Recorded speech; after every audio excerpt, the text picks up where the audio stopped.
In 1986, Warren Buffett was already 56 and only just a billionaire. Today his fortune is one of the largest on Earth, and 99% of it arrived after he turned 50. Here's the surprise. In Morgan Housel's telling, doing well with money is mostly behavior, not intelligence quotient or IQ. It isn't the smartest people who win. It's the ones who behave well over time. We'll walk the mechanisms with our own diagrams. No genius required. Start with the math that feels illegal. Roughly $84.2 billion of Buffett's wealth came after age 50, and about $81.5 billion after 65. Housel's line in our own words: his skill is investing, but his real secret is time. Watch why. A pile that grows a set percent each year doesn't add. It multiplies onto everything already there. Early on, the curve barely lifts off the floor. It looks like nothing is happening. Then decade after decade, the gains pile onto bigger gains, and the line goes near vertical. That vertical stretch is where almost all the money lives. Same rate, same person. The only new ingredient is years. So a merely good investor with 50 patient years can outfinish a brilliant one who quit early. Skill sets the slope. Time decides how far up the curve you ride.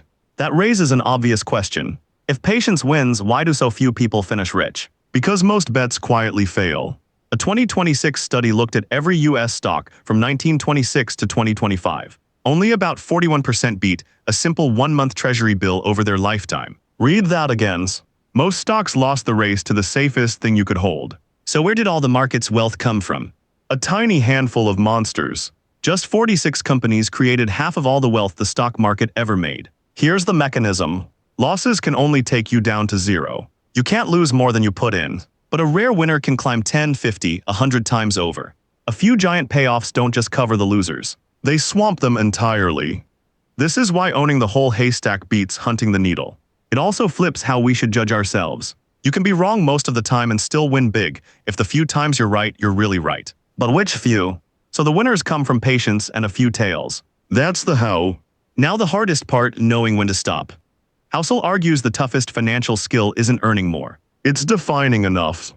Picture a runner chasing a finish line. Every time they get close, someone slides it another mile away. That's the goalpost trap.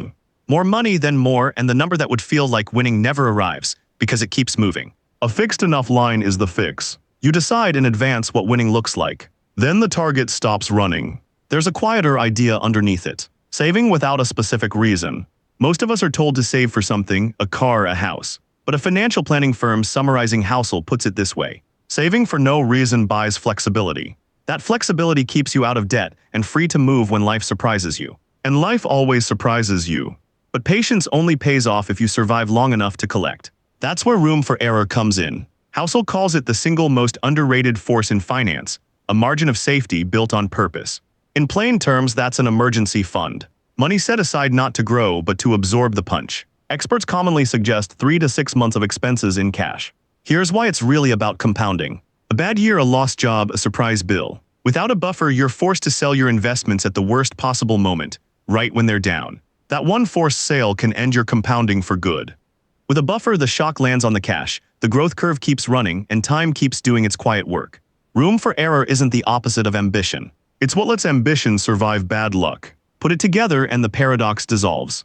Buffett's late fortune wasn't a trick. It was tails plus time protected by room for error. So what do people actually do with this? Many stop trying to pick winners and default into low-cost index funds. S&P Global reports 65% of active U.S. large-cap funds lost to the market in 2024.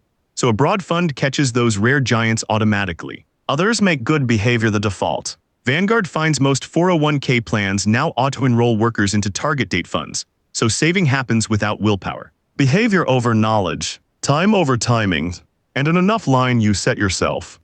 That's the engine behind The Psychology of Money, published in September 2020, over 10 million copies sold. Pick one behavior to try this week, and subscribe for the next mechanism we open up. This is information, not financial advice. Do your own research.